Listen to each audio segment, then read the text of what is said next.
ದೇವಿಯನ್ನ ವಿಜೃಂಭಣೆಯಿಂದ ಮೆರವಣಿಗೆ ಮಾಡೋದು, ಇನ್ನೊಬ್ಬಕ್ಕಿಂತ ದೇವಿಯನ್ನು ಆಟ ಮಲಗಿಸೋದು, ಇದರಿಂದ ಯಾರಿಗೂ ಉದ್ಧಾರ ಆಗಕ್ಕೆ ಸಾಧ್ಯ ಇಲ್ಲ. ಮಾಡೋದ ಕರೆ ಆತಂದ್ರೆ ಗ್ರಾಮ ದೇವದ ಮಲ್ಲಮ್ಮನ ಗುಡಿ ಕದಾ ತೆಗೆದು ಆ ಮೂರ್ತಿ ಜಗಳ ಬಗೆಹರಿಸಿ ಗ್ರಾಮ ದೇವತೆಗೆ ಪ್ರಾಣವನ್ನು ಮಾಡ್ಬೇಕಂತ ನಾವು ಹೇಳಿದಕ್ಕೆ ಇನ್ನೂ ಸ್ವಾಮಿಗಳು ಬೆಲೆ ಕೊಡ್ತಾರೆ ಅನ್ನೋದಕ್ಕೆ ಅವರು ಸಾಕ್ಷಿ. ಯಾರು ಹೇಳಿದ್ರೆ ಕೇಳಾದ್ರು ಪಾಪ ಆಯ್ತು ಇದ್ದಾರೆ ಹಂಗೆ ಹೇಳ್ತಾರೆ, ಇಡೀ ಊರ ಒಂದಾಗಿ ನಾವು ಮಾಡ್ತೀವಿ ಅಂತ ತಿಳ್ಕೊಂಡು ಅಲ್ಲಿರ್ತಕ್ಕಂಥ ಎಲ್ಲರೂ ಕೂಡ್ಕೊಂಡು ಇವತ್ತು ದೊಡ್ಡ ಪ್ರಮಾಣದೊಳಗೆ ಅದನ್ನು ಕದಾನು ತೆಗೆದ್ವಿ, ಕಸಾನು ಹೊಡೆದ್ವಿ. ಅದಕ್ಕೂ ಒಂದು ಡೇಟ್ ಫೈನಲ್ ಮಾಡಿ ಮಲ್ಲಮ್ಮನ ಪ್ರತಿಷ್ಠಾಪನೆ ಮಾಡೋ ಕಾರ್ಯಕ್ರಮ ಮಾಡ್ತೀವಿ. ಈಗ ಗ್ರಾಮ ದೇವತೆ ಕಾರ್ಯಕ್ರಮ ನಡೆದೈತೆ. ಅಲ್ಲಿ ಉದ್ದೇಶ ಏನು ಅಂತಂದ್ರೆ ಮಲ್ಲಮ್ಮ ತಾಯಿ ಚರಿತ್ರೆಯನ್ನು ಹೇಳಿದ ಮೇಲೆ ಪುರಾಣವನ್ನು ಹೇಳುವಂಥದ್ದು ಭಾಳ ಕಡಿಮೆ ಮಾಡಿಲ್ಲ. ಅದು ಪ್ರವಚನ ಮಾಡ್ತೀನಿ, ಪುರಾಣಕ್ಕೆ ಹೋಗಂಗಿಲ್ಲ. ಆದರೆ ನಾನು ವೃತ್ತಿ ಜೀವನದಾಗ ಸ್ವಾಮಿ ಆಗೋಕ್ಕಿಂತ ಮುಂಚೆಕ್ಕೆ ನಾನೇನು ಕಲಿತು ಪುರಾಣಕ್ಕೆ ಹೋಗಿದ್ದಲ್ಲ. ಅದು ಯಾವ್ದು ಹೋಗಿದ್ದೆ ಅಂದರೆ ಗಟ್ರಟ್ಟಿ ಹಾಳು ಅಂತ ಐತಿ, ಇಲ್ಲೇ ಮುಂಡ್ರಿಗಿ ತಾಲೂಕಿನಾಗ. ಗಟ್ರಟ್ಟಿ ಹಾಳದೊಳಗೆ ಮಲ್ಲಮ್ಮನ ಗುಡಿ ಕಟ್ಟ್ಯಾರ.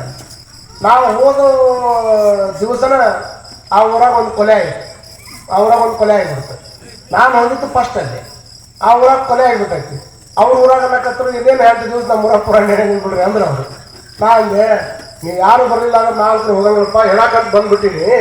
ನೀವು ಯಾರು ಬರಲಿಲ್ಲ ಅಂದ್ರೆ ಮಲ್ಲಮ್ಮನ ಮುಂದೆ ಕುತ್ಕೊಂಡು ಹೇಳ್ತೀನಿ, ಯಾಕೆಂದ್ರೆ ಕೇಳ್ತಾಳೆ ಅಂತ ತಿಳ್ಕೊಂಡು ಬರಲಾರ್ದು ಅಂತ ಟೈಮ್ ಮಲ್ಲಮ್ಮನ ಮುಂದೆ ಪುರಾಣ ಹೇಳ.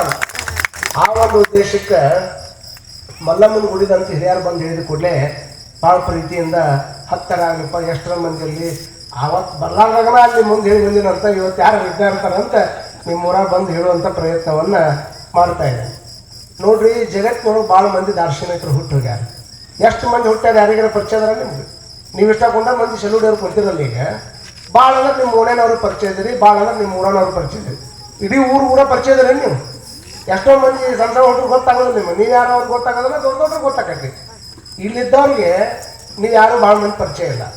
ಹಿಂದಿದ್ದವ್ರಿಗೆ ಯಾರು ಪರಿಚಯ ಇದ್ರಿ ನೀವು? ಈ 100 ವರ್ಷದ ಹಿಂದಿದ್ರಲ್ಲ ಅವ್ರಿಗೆ ಯಾರು ಪರಿಚಯ ಇದ್ರಿ? ಅವ್ರು ಯಾರಿಗೆ ಪರಿಚಯ ಇಲ್ಲ. ನೀವು ಇನ್ನು ಮುಂದೆ ಬರೋರು ಅದಾರಲ್ಲ ಅವ್ರಿಗೆ ಪರಿಚಯ ಇರ್ತೀರಿ ಅಂತ ಮಾಡ್ರಿ. ನೀವು ಹೋದ್ಮೇಲೆ ಅವ್ರಿಗೆ ಪರಿಚಯ ಇರೋದು ಬರ್ತೈತೆ, ಅಲ್ಲಿ ಬರುವಂಥ ಪ್ರಯತ್ನ ಬರಂಗಿಲ್ಲ. ಹಿಂದೆ ಇದ್ದವ್ರಿಗೆ ನೀವು ಯಾರು ಭಾಳ ಮಂದಿ ಪರಿಚಯ ಇಲ್ಲ. ಮುಂದೆ ಬರೋರಿಗೆ ನೀವು ಯಾರಿಗೂ ಭಾಳ ಮಂದಿ ಪರಿಚಯ ಇರ್ತಿರೋ ಗೊತ್ತಿಲ್ಲ. ಹಿಂದೆ ಇದ್ದವ್ರಿಗೆ ಭಾಳ ಮಂದಿ ಪರಿಚಯ ಇಲ್ಲ.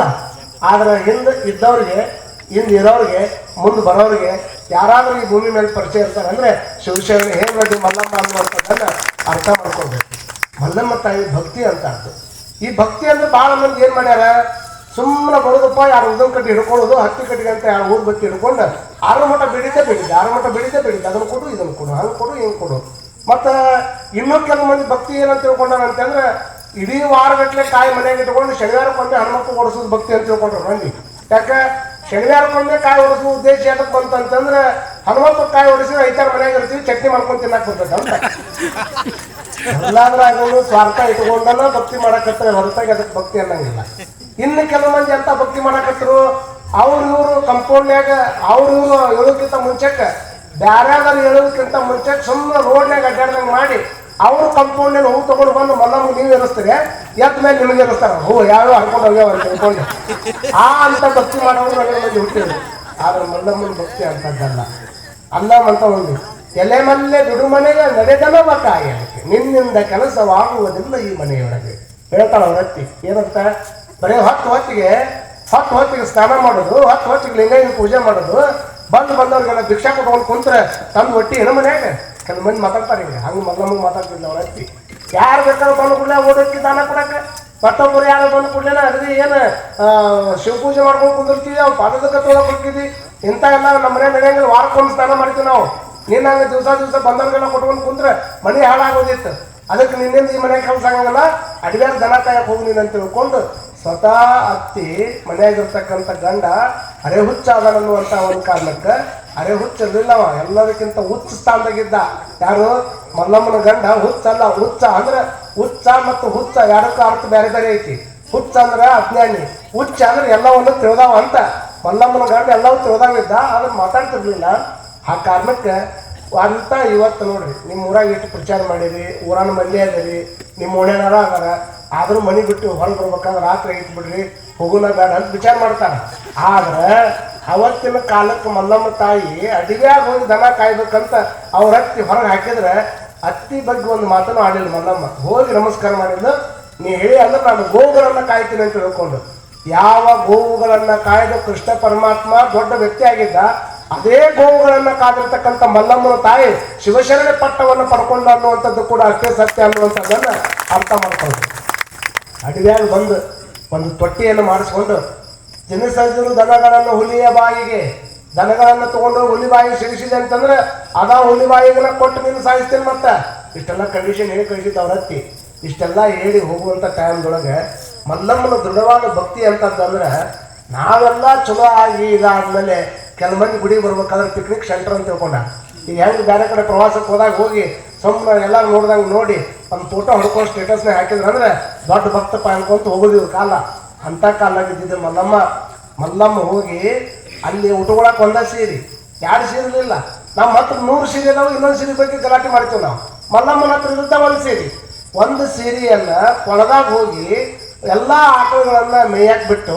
ತಾನು ಸ್ನಾನ ಮಾಡಿ ಅರ್ಧ ಸೀರೆಯನ್ನು ತೊಳ್ಕೊಳ್ಳೋದು ಅದನ್ನು ಒಣಗಿಸಿದ ಮೇಲೆ ಅದನ್ನು ಉಟ್ಕೊಂಡು ಇನ್ನು ಅರ್ಧ ತೊಳ್ಕೊಂಡು ಪೂರ್ಣ ಉಟ್ಕೊಂಡು ಅಲ್ಲೇ ಕಾಡು ಹೂಗಳನ್ನು ತರಬೇಕಾದ್ರೆ ಮಲ್ಲಮ್ಮನ ಭಕ್ತಿ ಹೆಂಗಿತ್ತು ಮಖಕ್ಕೆ ಬಟ್ಟೆ ಕಟ್ಕೊಳಕ್ಕೆ ಮಖಕ್ಕೆ ಯಾಕೆ ಬಟ್ಟೆ ಕಟ್ಕೊಳಕ್ಕೆ ಮಖಕ್ಕೆ ಬಟ್ಟೆ ಕಟ್ಕೊಳ್ಳುವಂಥ ಉದ್ದೇಶ ಏನು ಅಂತಂದ್ರೆ ಹೂವು ಮುಡಿದಾಗ ಅದ್ರ ವಾಸನೆ ನನಗೆ ಮೊದಲು ಹೋಯ್ತು ಅಂದ್ರೆ ಹೂವು ಎಂದಲಾಕೈತಿ ಎಂದಲ ತಗೊಂಡು ಹೋಗಿ ಪರಮಾತ್ಮ ಏರಿಸಬಾರ್ದು ಅಂತ ಹೇಳ್ಕೊಂಡು ಮಖಕ್ಕೆ ಬಟ್ಟೆ ಕಟ್ಕೊಂಡು ಹೂವು ತಗೊಂಡು ಬಂದು ಒಂದು ಕಾಡು ಮಲ್ಲ ಏನು ಮಾಡಿದ್ರು ಕಾಡು ಕಲ್ಲ ಇದ್ದ ದೇವರ ನಮ್ಮ ಕೈಯಾಗ ಕಲ್ಲಾಕಿ ಕುಂತಾವ ಇದ್ದ ದೇವರ ಕಲ್ಲಾಗಿ ಬಿಟ್ಟಾವ ನಮ್ಗೆ ಅಲ್ಲೇನಾಯ್ತು ಬಿಡು ಅದು ಅವ್ರ ದೇವರ ಇದು ನಮ್ಮ ದೇವರೊಳಗೆ ನಮ್ದು ನಿಮ್ಮ ನಡೀತಿ ಇತ್ತಿತ್ತ ಕಾಲ ವಿಚಾರ ಮಾಡ್ಕೊಳ್ರಿ ಕಾಡು ಕಲ್ಲನ್ನು ತೆಗೆದುಕೊಂಡು ದೇವರಂತ ತೆಗೆದುಕೊಂಡು ಕಾಡು ಹೂಗಳನ್ನು ತೆಗೆದುಕೊಂಡು ಬಂದು ಅದ ನೀರು ಹಾಕಿ ಅದ ಹೂವು ಹಾಕಿ ಅವ್ರ ಮನೆಗೆ ಚಲೋ ಕೊಟ್ಟು ಕಳಿಸ್ತಿದ್ರು ಇಲ್ಲಿ ಮಲ್ಲಮ್ಮನ ಕಾರ್ಯಕ್ರಮ ಮಾಡ್ಯಾರ ಚಲೋ ಊಟ ಅಡಿಗೆ ಮಾಡಿಸ್ಯಾರಪ್ಪ ಪ್ರಸಾದ ಐತಿ ಅಂದ್ರೆ ಏನೈತಿ ಇವತ್ತು ಪ್ರಸಾದ ನೋಡ್ರಿ ಉದುರು ಸಜ್ಜಕ ಮಾಡಿಸ್ಯಾರ ಪಾಪ ಆ ಉದುರು ಸಜ್ಜಕ ಪ್ರಸಾದ ಇವತ್ತು ಇಲ್ಲಿ ಮಾಡಿಸ್ಯಾರ ಮಲ್ಲಮ್ಮಗ ಮನೆಯಿಂದ ಎಂತಾದ್ ಬರ್ತಿತ್ತಂದ್ರೆ ತಂಗಳು ರೊಟ್ಟಿ ಹಳಿಸಿದ ಅಂಬಲಿ ಚಲೋದು ಕೊಟ್ಟು ಕಳಿಸ್ತಿದ್ದಿಲ್ಲ ಅವ್ರ ಹತ್ತಿ ತಂಗಳು ರೊಟ್ಟಿ ಹಳಿಸಿದ ಅಂಬಲಿಯನ್ನು ತೆಗೆದುಕೊಂಡು ಇನ್ನೇನು ಊಟ ಮಾಡ್ಬೇಕನ್ನೋ ಟೈಮ್ದಾಗ ಮಲ್ಲಮ್ಮ ಏನ್ ಮಾಡ್ತಿದ್ದ ಅಂದ್ರೆ ಯಾವುದಾದ್ರೂ ಭಗವಂತನ ಪ್ರಸಾದ ಅದು ಹಳಿಸಿದ್ದು ಬಂದೈತೋ ತಂಗಳದು ಬಂದೈತೋ ನನಗೆ ಗೊತ್ತಿಲ್ಲ ಅಂತ ತಿಳ್ಕೊಂಡು ಆ ಕಲ್ಲಿನ ಮಲ್ಲಯ್ಯಗೆ ಹಿಂಗೆ ಇಡೀ ಐತಿ ಮಲ್ಲಮ್ಮ ಅದನ್ನ ತೋರ್ಸಕ್ಕೆ ನಾವು ತೋರಿಸ್ತೀವಿ ಮನ್ಯಾಗ ತುಜೆ ಕಡೆ ಹಾಕ್ ಮಾಜ ಕಡೆ ಬಾತ್ ಎಲ್ಲರೂ ತೋರಿಸೋದು ಹಿಂಗೆ ಮತ್ತೆ ನೀವು ತೋರಿಸಿದ ದೇವ್ರ ಹೆಂಗಂದ್ರೆ ಎಲ್ಲಾರು ನೋಡ್ಬೇಕು ಅಡಿಗೆ ಮನೆಯಿಂದ ಅಡಿಗೆ ಮಾಡ್ಕೊಂಡು ಹೊರಗೆ ಬಂದ್ರೆ ಹಂಗೆ ರೌಂಡ್ ಹೊಡಿತಾರೆ ಹಂಗೆ ಮತ್ತೆ ತೋರಿಸಿದ ದೇವರೆಲ್ಲ ಬಂದು ಊಟ ಮಾಡಿದ್ರೆ ನೀವೇನು ತೋರಿಸೋಕೆ ಆಗ್ತಾರಲ್ಲ ತೋರಿಸಿದ ಭಕ್ತ ಮತ್ತೆ ತೋರಿಸಿದವರೆಲ್ಲ ಬಂದು ಊಟ ಮಾಡ್ತಾರೆ ತೋರಿಸೋದು ಯಾರು ಆದ್ರೆ ತೋರಿಸೋ ಪದ್ಧತಿ ಯಾಕನ್ನೋದು ಭಾಳ ಮಂದಿಗೆ ಗೊತ್ತಿಲ್ಲ ಯಾಕೆ ಎಡಿ ಹಿಡಿಯುವಂಥ ಪದ್ಧತಿ ಬಂತು ನಾಡಿನಾಗ ಅಂದ್ರೆ ಯಾರೋ ಗೋಧಿ ಬೆಳೆದಾರ ಯಾರೋ ಹೆಸರು ಬೆಳೆದಾರ ಇನ್ಯಾರೋ ಏನೋ ಬೆಳೆದಾರ ಇನ್ನೆಲ್ಲಿನೋ ಮಸಾಲೆ ತಂದೀವಿ ನಿಮಗೆ ಗೊತ್ತಾಗ್ಲಾರ್ದಂಥ ಜಗದಿಂದ ಉಪ್ಪು ಬಂದದ ಎಣ್ಣೆ ಬಂದದ ನೀವೇನು ಹೋಗಿ ಅವ್ರ ಮನೆ ಮುಂದೆ ಕುತ್ಕೊಂಡು ನಿಮ್ಮ ಕಣ್ಣಾರ ನೋಡಿ ತೊಗೊಂಬಂದಿರ ಎಲ್ಲ ಮಾಡ ಇಲ್ಲ ಯಾರ್ದಾರ ಮನ್ಯಾಗ ಲ್ಯಾಬ್ರೇಟ್ರಿ ಒಳಗೆ ಚೆಕ್ ಮಾಡಿ ಊಟ ಮಾಡ್ತಾರ ಯಾರ್ದು ಇಲ್ಲ ಲ್ಯಾಬ್ರೇಟ್ರಿ ಒಳಗೆ ಚೆಕ್ ಮಾಡಿ ಪ್ರತಿ ಅನ್ನ ಸಾರು ಎಲ್ಲ ಚೆಕ್ ಮಾಡಿ ಊಟ ಕೊಡ್ತಾರ ಇಲ್ಲ ಯಾರೋ ಬೆಳೆದಿದ್ದನ್ನು ರೊಕ್ಕ ತಗೊಂಡು ಬಂದು ಕೊಟ್ಟು ನಮ್ಮ ಮನೆಯೊಳಗೆ ಬೇಯಿಸ್ಕೊಂಡು ಊಟ ಮಾಡ್ಬೇಕಾದ್ರೆ ಇದು ಯಾರು ಬೆಳೆದಿದ್ದೈತು ಏನು ಬೆಳೆದಿದ್ದೈತು ಇದ್ರೊಳಗೆ ವಿಷ ಐತೋ ಮತ್ತೊಂದೈತು ಏನೂ ಗೊತ್ತಿಲ್ಲಪ್ಪ ಪರಮಾತ್ಮ ಇದನ್ನ ಚೆಕ್ ಮಾಡಕ್ಕೂ ನನ್ನ ಕೈಲಿ ಆಗೋದಿಲ್ಲ ಇದನ್ನು ತಗೊಂಡು ಬಂದು ರೆಡಿ ಮಾಡಿ ನಿನಗೆ ಅರ್ಪಣೆ ಮಾಡಿಬಿಟ್ರೆ ಕೆಟ್ಟದ್ದೆಲ್ಲ ದೂರ ಕಟ್ಟಿ ಒಳ್ಳೇದು ಮಾತ್ರ ನನಗೆ ಬರ್ತೈತೆ ಅನ್ನೋ ಕಾರಣಕ್ಕೆ ಎಡಿ ಹಿಡ್ಕೊಂಡು ಬಂದ್ರೆ ದೇವ್ರು ಎಡಿ ಹಿಡ್ಕೊಂಡು ಬಂದ್ರೆ ಏನು ಸುಮ್ಮನೆ ಸಣ್ಣ ಹುಡುಗ ಕಾಯಿ ಹೊಡೆದು ಕೊಟ್ಟು ಹಿಂಗೆ ಚಿಮರ್ಸ್ಕೊಂಡು ಬರೋದು ಅಲ್ಲದ ಮಾಡಿದ ಅಡಿಗೆ ತಗೊಂಡು ಎಡಿ ಹಿಡಿಯುವಂಥ ಉದ್ದೇಶ ಅದಕ್ಕೆ ಇದ್ದ ಹೊಟ್ಟೆಗಿನ ಪದಾರ್ಥ ಕೆಟ್ಟದ್ದು ಹೋಗಬಾರ್ದು ಅನ್ನುವಂಥ ಕಾರಣಕ್ಕೆ ಎಡಿ ಹಿಡುವಂಥ ಬರೆಯುವ ಪ್ರಸಂಗ ಬಂತು ಹಳಸಿದ ಅಂಬಲಿ ಮುರುಕು ರೊಟ್ಟಿಯನ್ನು ಹಿಂಗೆ ಹಿಡಿಬೇಕಾದ್ರೆ ಇನ್ನು ಎಡಿ ಹಿಡಿದು ಉಣ್ಬೇಕು ಅನ್ನೋ ಟೈಮ್ದಾಗ ಶ್ರೀಶೈಲದ ಮಲ್ಲಿಕಾರ್ಜುನ ಓಡಿ ಬರ್ತಿದ್ದಂತ ನೋಡ್ರಿ ನಿಮ್ಮ ಮನ್ಯಾಗ ಚಲೋ ಉದುರು ಸಜ್ಜಕ ಮಾಡಿ ಮನ್ಯಾಗ ಇಟ್ಕೊಂಡು ಒಬ್ಬರನ್ನ ಬರ್ತಾರೆ ನಮ್ಮ ಮತ್ತೊಂದು ಮನೆ ಅವರು ನಿಮ್ಮ ಮನ್ಯಾಗ ಚಲೋ ಇಡ್ಲಿ ಮಾಡಿದ್ರು ಬರಂಗಿಲ್ಲ ಮತ್ತೊಂದು ಮಾಡಿದ್ರು ಬರಂಗಿಲ್ಲ ನಮ್ಮ ಮನ್ಯಾಗಿರುವಂಥ ಸಂಸ್ಕೃತಿ ಹಿಂಗೈತಿ ಹಳಸಿದ ಅಂಬಲಿ ಮುರುಕು ರೊಟ್ಟಿಯನ್ನು ಎಡಿ ಹಿಡಿಯಾಕ ಉಣ್ಣಾಕ ಹತ್ರ ಓಡೋಡಿ ಮಲ್ಲಯ್ಯ ಓಡೋಡಿ ಬರಾವ ಮಲ್ಲಯ್ಯ ಓಡೋಡಿ ಬಂದು ತಡಿ ಮಲ್ಲಮ್ಮ ಯಾಕೆ ನೀನು ಅಂಬಲಿ ಉಣ್ಬೇಕು ನಾನು ನೀನು ಅಂಬಲಿ ಉಣ್ಬೇಕು ಅಲ್ಲ ಇಡೀ ಊರಾಗಿನ ಜನ ಜಗತ್ತಿನ ಜನ ಮಲ್ಲಯ್ಯ ಅಂತ ತಿಳ್ಕೊಂಡು ಎಲ್ಲಿ ಬೇಕಾದ್ರೆ ನೀನು ಹುಡುಕ್ತಾರ ಅವ್ರಿಗೆ ಒಂದು ದರ್ಶನ ಕೊಡೋದು ಬಿಟ್ಟು ಒಳಗೆ ನನ್ನ ಹತ್ರ ಯಾಕೆ ಕೊಡ್ಬೇಕು ನೀನು ಅಂತ ಮಲ್ಲಮ್ಮ ಯಾಕೆ ವಿಚಿತ್ರ ಇರ್ಬೇಕು ನಿಮ್ಮ ಮುಂದೆ ಯಾರು ದೇವ್ರು ಬಂದು ಬಿಟ್ರೆ ನೀವು ಅಪ್ಪಿತಪ್ಪಿ ಅವ್ರ ಮನೆಗೆ ಹೋದಾನಂತ ತಿಳ್ಕೊಂಡು ಚಿಲಕ ಹಾಕೊಂಡು ಒಳಗೆ ಇಟ್ಕೊಳ್ಬೇಕು ನೀವು ಹಿಂದಾಗಡೆ ಮತ್ತೆ ನನಗೆ ಕೊಟ್ಟಿದ್ದು ಅವ್ನು ಕೊಟ್ಟು ಹೋಗಿದ್ದಾನಂತ ಇದೋ ಭಾವನೆದಾಗ ಬಂದೀವಿ ನಾವು ಆದ್ರೆ ಮಲ್ಲಮ್ಮ ಅಂತಾಳ ಯಾಕೆಪ್ಪ ನನ್ನ ಹತ್ರ ಹೊಳಬಲ ಬರ್ತಿ ಅಂತ ಕೇಳಿದ್ರೆ ಮಲ್ಲಯ್ಯಂದ ನೋಡುವ ಶ್ರೀಮಂತ ಭಕ್ತಿಯ ಮೃಷ್ಟಾನ್ನಕ್ಕಿಂತ ನಿಮ್ಮ ಮನ್ಯಾಗ ಭಾಳ ಮಂದಿ ಶ್ರೀಮಂತರು ಹೆಂಗಿರ್ತಾರ ಅಂದ್ರೆ ದೊಡ್ಡ ಮನೆ ಕಟ್ಕೊಂಡಿರ್ತಾರ ಆ ಶ್ರೀಮಂತರ ಮನ್ಯಾಗ ಮುಷ್ಟಾನ ಭೋಜನ ಮಾಡಿರ್ತಾರ, ಒಳಗೆ ಆತ್ಮದೊಳಗೆ ಭಕ್ತಿ ಇರೋದಿಲ್ಲ, ತೋರ್ಕಿ ಭಕ್ತಿ ಇರ್ತೈತಿ. ನೋಡೋರ್ ಮುಂದೆ ಕಣ್ಣಿಗೆ ಕಾಣ್ಬೇಕಂತ ಮಾಡ್ತಾರ, ಬಂಗಾರ ತಾಟ್ ಇಡ್ತಾರ, ನಮ್ಮ ಮನೆ ಬಂಗಾರ ಐತೆ ಅಂತ ತೋರಿಸ್ತಾರ. ದೊಡ್ಡ ಮನೆ ಕಟ್ಕೊಂಡಿರ್ತಾರ, ಮನಿ ಎಲ್ಲ ಕರೀತಾರ, ನಮ್ ದೊಡ್ಡ ಮನೆ ಐತೆ ಅಂತ ತೋರ್ಸಕ್ ಕರೀದಿರ್ತಾರ. ಅವ್ರಿಗೆ ಭಕ್ತಿಯಿಂದ ಕರೆದಿರಂಗೆಲ್ಲ ನಮ್ದು ಏನೈತೆ ಅಂತ ತೋರಿಸ್ಬೇಕಂತ ಕರೆದಿರ್ತಾರವಾ. ಅವ್ರ ಮನೆ ಮೃಷ್ಟಾನ್ನಕ್ಕಿಂತ ನಿನ್ನ ಹಳಸಿದ ಅಂಬಲಿನ ಭಕ್ತಿ ಒಳಗೆ ನಾನು ಭಾಳ ಪ್ರೀತಿ ಆಕೈತಿ, ಅದು ಉಣ್ಣಾಕ್ ಬರ್ತೀನಿ ಅಂತ ತಿಳ್ಕೊಂಡು ಮಲ್ಲಮ್ಮನ ಹತ್ರ ಉಣ್ಣಾಕ್ ಬರಾವ. ಒಂದು ದಿವಸ ಏನಾಯಿತು, ಮಲ್ಲಮ್ಮನ ಮನೆಗೆ ಮಲ್ಲಮ್ಮ ಇಲ್ಲಿದ್ದಲ್ಲ, ಇಲ್ಲಿದ್ದಾಗ ಮಲ್ಲಯ್ಯ ಅವ್ರ ಮನೆಗೆ ಭಿಕ್ಷಕ್ಕೆ ಹೋಗಿದ್ದ. ಭಿಕ್ಷಕ್ಕೆ ಹೋದಾಗ ಅವ್ರ ಅತ್ತಿ, ನೀ ಬಂದ ಕೂಡಲೇ ವೇಷಾವೃದ್ಧಿ ಮಾಡ್ಕೊಂಡು ಹೋಗಾವ. ಮಲ್ಲಯ್ಯ ವೇಷಾವೃದ್ಧಿ ಮಾಡ್ಕೊಂಡು ಹೋಗಾವ. ನೀ ಬಂದ ಕೂಡಲೇನ ಊಟಕ್ಕೆ ನೀಡಕ್ಕೆ ನಾನು ಮಲ್ಲಮ್ಮನ ಮಾಡಿನ, ಆಕಿ ಬಂದ್ರೆ ನಿಲ್ತಾಳ ಅಂತ ಆಕೆ ಹೊರಗೆ ಹಾಕೀನಿ. ಬಂದು ಕೈ ಒಟ್ಟು ಬಿಡಾಕತ್ತೇಳಿ ದುಡ್ಕೊಂಡು ತಿನ್ನಕ್ಕಾಗದಲ್ಲ ನಿನಗೆ. ಹಿಂಗೆ ಬೇಯಕತ್ತಿದ ಕೂಡಲೇನ ಅವಾಗ ಮಲ್ಲಯ್ಯ ಅಂದ, ನೀಡದಿದ್ರೆ ನೀಡ್ತಾಯಿ, ಇಲ್ಲತ್ತಂದ್ರೆ ಮನೆಗೆ ಬಂದವ್ರನ್ನ ಅವಮಾನ ಮಾಡಕ್ಕೆ ಹೋಗ್ಬಾರ್ದು. ನಿನಗಿಲ್ಲ ಅಂತಂದ್ರೆ ಮುಂದಿನ ಮನೆಗೆ ಕಳಿಸ್ಕೊಡು, ಹೊಕ್ಕಿಲ್ಲ ನಾನು ಬೇಗ ಕಳಿಸ್ಬಾರ್ವ ಅಂದ.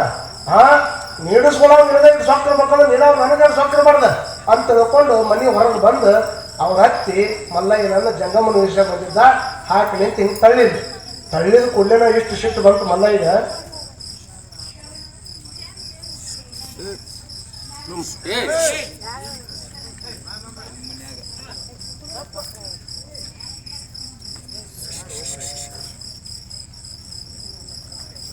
ಯಾವಾಗ ಮಲ್ಲಯ್ಯ ಹಿಂಗೆ ತಗೊಂಡು ಬಿದ್ದ, ಸಿಟ್ಕೊಂಡು ಶಕ್ತಿಗೆದ್ದು ನಾನು ಶಾಪ ಕೊಟ್ಟು ಬಿಡ್ತೀನಿ, ನಿಮ್ಮ ಮನೆ ನಾಶ ಮಾಡಿಬಿಡ್ತೀನಿ, ಸರ್ವನಾಶ ಮಾಡಿಬಿಡ್ತೀನಿ. ಯಾಕೆ ಅವ್ರಿಗೆ ಗೊತ್ತಿಲ್ಲ ಇವ ಮಲ್ಲಯ್ಯ ಜಂಗಮನ ವೇಷದಾಗ ಬಂದಾನ ಅಂತ ತಿಳ್ಕೊಂಡು ಸುಮ್ಮನೆ ಅವ್ರಿಗೆ ಗೊತ್ತಾಗಲಾರ್ದಕ್ಕೆ ಅವ್ರು ಸಾದಾ ಜಂಗಮ ಅಂತ ತಿಳ್ಕೊಂಡು ಬೇಗ ಕಳಿಸ್ಬಿಟ್ಟಿದ್ರು. ಸೀದಾ ಬೇಕು ಅಂತ ಎಲ್ಲಿಗೆ ಬಂದ ಅಂದ್ರೆ ಮಲ್ಲಮ್ಮನ ಹತ್ರ ಬಂದ. ಯಾಕೆ ಮಲ್ಲಯ್ಯ ಇಷ್ಟಾಕೊಂಡ ಯಾಕೆ ಬೇಯಾಕತ್ತಿ? ಇಲ್ಲ, ಇವತ್ತು ನಿಮ್ಮ ಮನೆಗೆ ಹೋಗಿದ್ದು ನಾನು, ಅವ್ರು ಊಟಕ್ಕೆ ನೀಡಲಿಲ್ಲ ಅಂದ್ರೆ ನನಗೇನು ಅನಿಸ್ತಿದ್ದಿಲ್ಲ.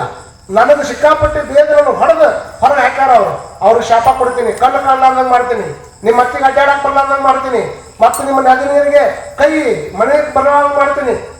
ಹಿಂಗೆ ಬೈಯಾಕತ್ತಾಗ ದೇವರಿಗೆ ಮಲ್ಲಮ್ಮ ಬುದ್ಧಿ ಹೇಳಿಲ್ಲ ಅಂತ ತಲೆಗಿಟ್ಕೊಡ್ರಿ ನೀವು. ದೇವರಿಗೆ ಮಲ್ಲಮ್ಮ ಬುದ್ಧಿ ಹೇಳಿಲ್ಲಂತ. ಏನು ಬುದ್ಧಿ ಹೇಳಿದ್ಲು ಅಂತಂದ್ರೆ, ನೋಡು, ಊಟಕ್ಕೆ ಕೊಡ್ಲಿಲ್ಲ ಅಂತಂದ್ರೆ ಶಾಪ ಕೊಟ್ಟ ಸ್ವಾಮಿ ಅಂತ ಅಪವಾದ ತೊಗೊಂಡು ಬದುಕಕ್ಕೆ ಬಂದಿಯೇನು ಮಲ್ಲಯ್ಯ? ಬಳ್ಳ ನನ್ನ ಮನೆಗೆ ಹೋಗಿ ಅವ್ರನ್ನ ಕಾಡ್ಬೇಕನ್ನೋದು ನಿಂದೇನೈತಿ? ನೀನು ಯಾಕೆ ಇದಿರ್ಬೇಕು? ಬಳ್ಳ ನನ್ನ ಮನೆಗೆ ಅವ್ರು ಕೊಡೋದನ್ನು ಗೊತ್ತೈತಿ ನಿನಗೆ. ಅವ್ರ ಮನೆಗೆ ಹೋಗಿ ಪರೀಕ್ಷೆ ಮಾಡುವಂಥದ್ದು ನಿಂದೇನು? ಮತ್ತು ರೊಕ್ಕ ಹೊಟ್ಟೆಗೆ ಊಟ ಕೊಟ್ಟು